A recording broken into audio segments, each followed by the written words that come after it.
Bonjour et bienvenue aux 5 infos du Real Madrid. Le Real a concédé le match nul malheureusement contre l'Atlético.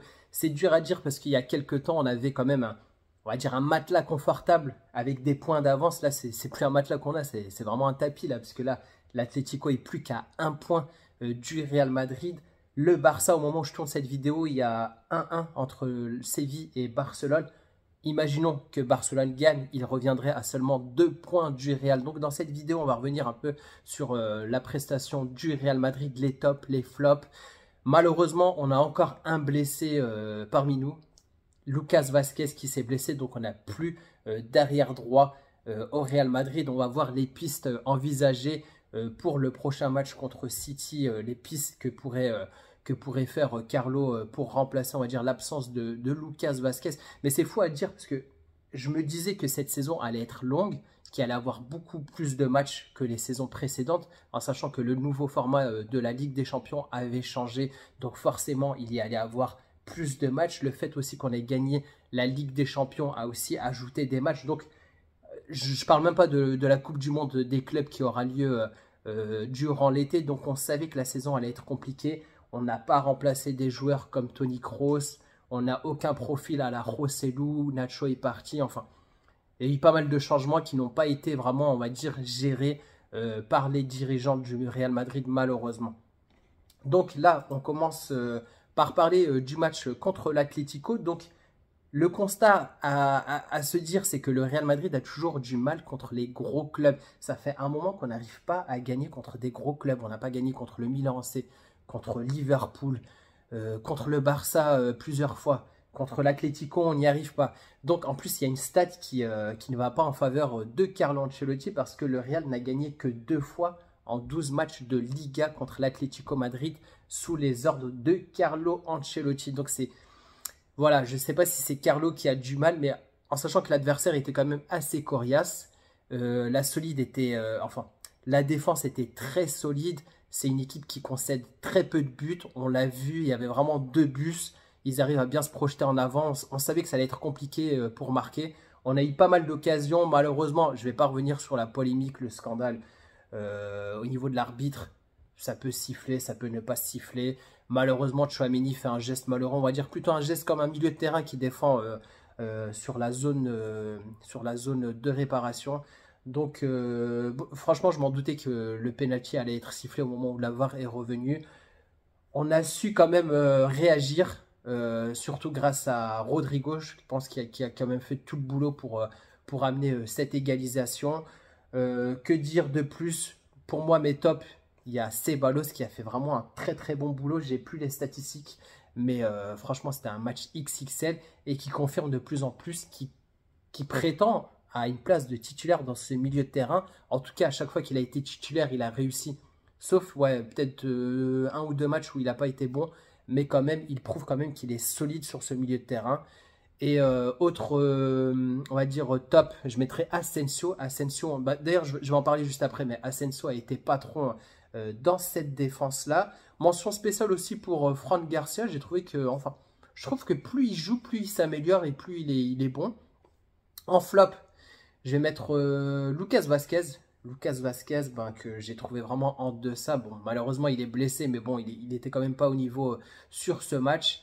Vinicius, je ne l'ai pas trouvé bon. Et d'ailleurs, ça fait un petit moment qu'il ne marque plus. Donc, ouais, il faudra se poser un peu des questions sur le cas de Vinicius et peut-être de l'association avec Mbappé. J'ai l'impression que quand les deux sont combinés, je sais pas, j'ai l'impression qu'ils sont toujours pas loin. Vinicius a beaucoup pris l'axe, le côté gauche a été vachement délaissé. J'ai pas trop compris les positionnements de nos attaquants. Il y a Rodrigo qui se démarque, bah, de Rodrigo que je mets aussi en top, qui se démarque vraiment parmi ces deux attaquants. Mais c'est ça qui est fou, où le football vraiment change assez rapidement. On mettait vraiment au top Vini, Mbappé, mais au final c'est Rodrigo qui tire son épingle du jeu. Et franchement, ouais, c'est le meilleur attaquant actuel au Real Madrid. Donc j'ai beaucoup aimé l'hommage qui a été rendu aussi à Marcelo. Mbappé qui a reçu aussi son trophée d'homme du mois. Franchement, il avait été exceptionnel.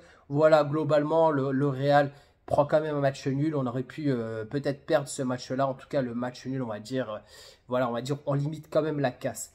Donc, deuxième point, je voulais revenir sur le match d'Asensio qui a été vraiment assez spectaculaire. Il était vraiment leader de la défense. Il avait montré vraiment une confiance. On avait l'impression que, voilà, ça fait plusieurs fois qu'on dit ça, mais à chaque fois, on est impressionné de la confiance que dégage Asensio sur le terrain. C'est lui qui replaçait un peu les joueurs. Et j'ai l'impression que c'est un très bon joueur de complémentarité, parce que associé à Rudiger, il était bon. Associé à Tchouaméni, il est bon. J'ai l'impression que c'est un joueur qui arrive à bien s'adapter avec le défenseur qu'il a à ses côtés. Donc, mis à part le penalty provoqué par Tchouaméni, le staff trouve que l'association Tchouaméni-Asensio donne quand même satisfaction et c'est la charnière centrale qu'on devrait aussi retrouver contre City, mais en même temps on n'a pas le choix. Mais le fait aussi qu'il y ait une bonne complémentarité entre les deux, ça, on va dire, ça nous donne un peu plus de sérénité pour le prochain match contre City.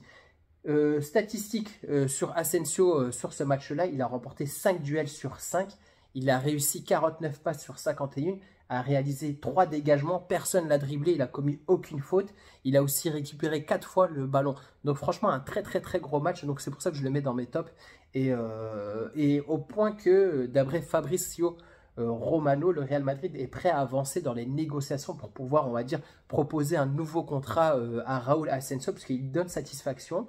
Et en plus, c'est un jeune joueur de Madrid, donc normalement, le club devrait avoir des négociations avec la partie, l'agent de Raúl Asensio pour pouvoir, on va dire, un peu clôturer le dossier, pouvoir le préserver au Real Madrid. En tout cas, pour moi, c'est un grand oui. On a besoin de ce joueur-là. En plus, surtout plus quand c'est un joueur de la Castilla espagnole. Voilà, ça manque vraiment au Real Madrid. Mauvaise nouvelle, c'est le prochain point, c'est Lucas Vázquez qui s'est blessé. Il me semble, je ne l'ai plus noté, mais il me semble que c'était au ischio-jambier.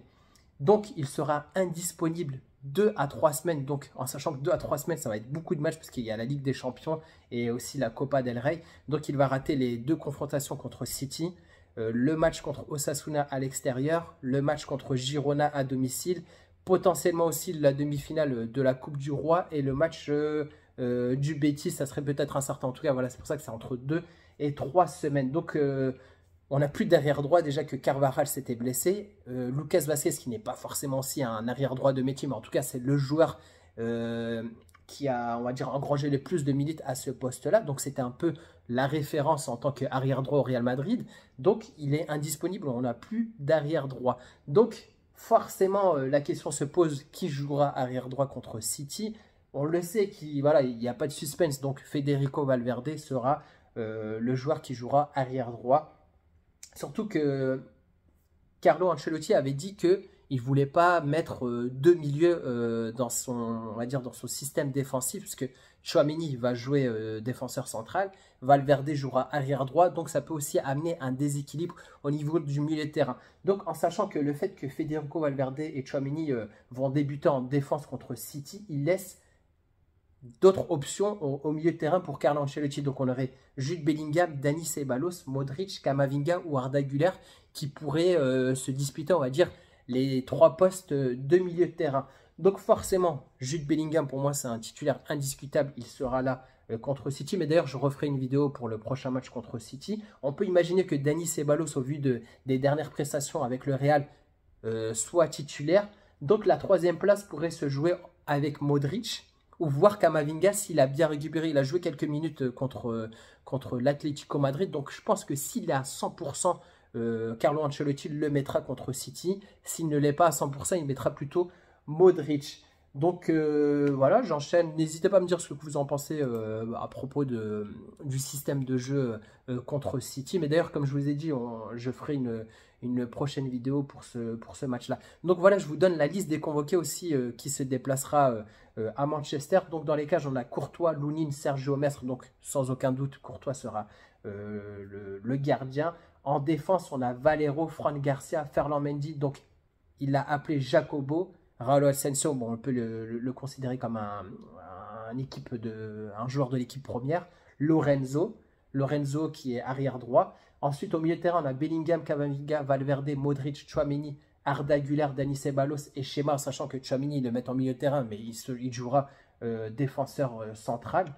Et en attaque, on a Vinicius, Mbappé, Rodrigo, Hendrick, Brahim et Gonzalo, donc un dernier joueur de la Castilla. D'ailleurs, je vais clôturer cette vidéo en parlant de Gonzalo Garcia qui est vraiment sur voilà, une bonne lancée parce que sur ses 3 derniers matchs, il a marqué 7 buts.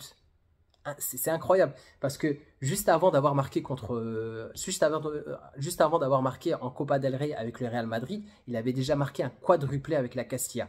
Ensuite, il enchaîne le but, en plus but victorieux et qui nous amène la qualification en Copa del Rey.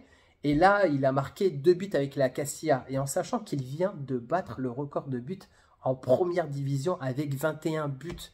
Alors qu'il reste encore 15 matchs à jouer. Donc vous imaginez comment voilà, il va exploser le record. Donc Gonzalo Garcia, c'est vraiment un joueur assez complet.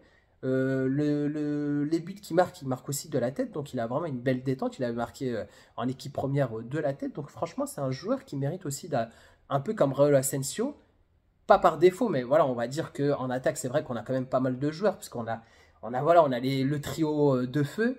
On peut rajouter aussi Hendrick qui a besoin aussi d'engranger du temps de jeu. Mais voilà, Gonzalo Garcia, pour moi, pour certains matchs de la Coupe du Roi ou des matchs, on va dire, sur des clubs inférieurs un peu en Liga, je pense qu'il mériterait de jouer un peu plus d'avoir un peu plus de minutes de jeu. Donc voilà, en tout cas, c'est tout pour ce 5 infos. Malheureusement, encore un blessé. On espère en tout cas qu'on aura des bonnes nouvelles et qu'on arrivera, on va dire, à bien se préparer pour ce prochain match contre City et tous les autres matchs. C'est-à-dire, enfin, quand je dis City, ça va être le match aller et le match retour. Et voilà. Donc, je vous dis à bientôt pour une prochaine vidéo. Ciao!